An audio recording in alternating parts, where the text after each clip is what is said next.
Ο υπολογιστής είναι ένα αναγκαίο κομμάτι της καθημερινότητάς μου. Εκτός από τη δουλειά που κάνω στο γραφείο, χρειάζομαι τον προσωπικό μου υπολογιστή για να εργάζομαι και στο σπίτι. Λόγω του αυξημένου φόρτου εργασίας, χρησιμοποιώ υπερβολικά τον Macintosh που έχω στο σπίτι μου.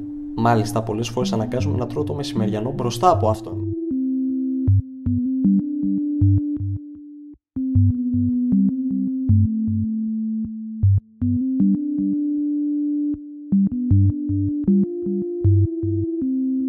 Σήμερα είχα ρεπό και συνειδητοποίησα ότι ο υπολογιστής ήταν σε τραγική κατάσταση. Έτσι, λίγο νωρίτερα, βγήκα μια βόλτα στην οδό Στουρνάρη για να βρω κάτι σχετικό με την περιποίηση του υπολογιστή.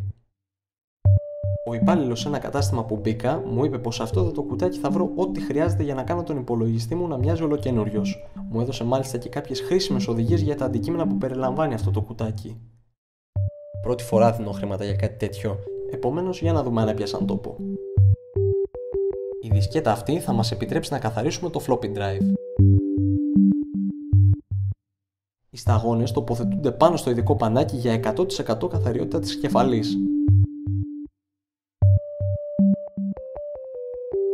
Με την καθημερινή χρήση του υπολογιστή, το πληκτρολογείο είναι το πρώτο που λερώνεται. Στη διπλανή πλευρά του κουτιού έχουμε κάποια πανάκια καθαρισμού που θα το κάνουν αστράφτη από καθαριότητα.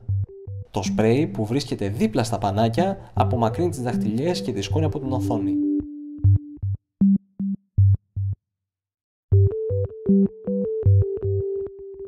Επιτέλους, θα είναι πεντακάθαρο το περιβάλλον εργασίας μου.